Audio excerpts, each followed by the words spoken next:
Hey guys, so I just want to show you the Let's Do Science that I told you about in the last kind of brief intro. So this is what we're going to do.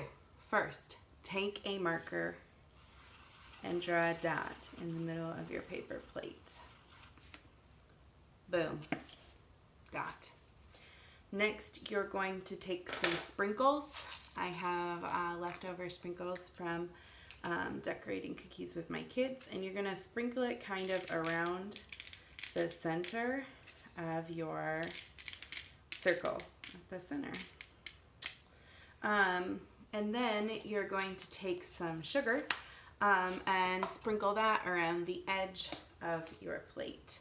This is my entire sugar container, so here we go, around the edge. Trying to keep that away from the center dot and those center sprinkles, or sparkles as my son likes to call them. Then we're going to take some frosting, and you might do pretzels. I'm going to do a baby spoon. Really, this is pretty loosey-goosey on how you decide to do it. So you're going to take your pretzel, baby spoon, knife, I don't know, whatever you have around, and kind of get it well covered in frosting, nice and blue. And then you're going to take your frosting covered item and just rotate it 3 times around your plate. 1, 2, 3. Keeping the rotations pretty close. And then I want you guys to take a moment and make an observation of what's kind of happened on your spoon in the spot marked observation 1.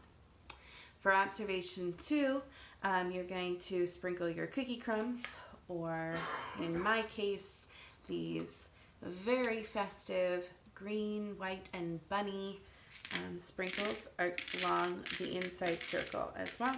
Oh look, there's cute little carrots in there. And we're going to do the 3 rotations one more time.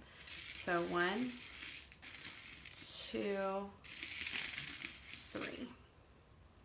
Okay, now you're going to go and make some more observations in the spot marked observation 2. And then you need to take a little bit of time to think about what would happen if we were to continue doing this, if we could re-dip the spoon into the frosting, rotate around, and so on and so forth. Then we're going to now wipe off our spoon. I'm not going to eat this. This is really old frosting. Wipe off our spoon. You guys, I am so not made for virtual teaching. And we're going to redo this experience, but this time covering it with frosting. And then going around the outside. So making observations. So we're going to do 1, 2, 3. I don't know about your spoon, but I notice that my spoon is collecting a significant more amount of the particles that were on the outside, those smaller, tinier particles, than I did on the inside. So making some predictions, putting down some of your thoughts in observation 3. Now, before we go on and talk about why in the world Mrs. Borton is having you do this, maybe eat your pretzel rod or spoon frosting or whatever, as long as it's edible, and answer those questions before you move on. Thanks.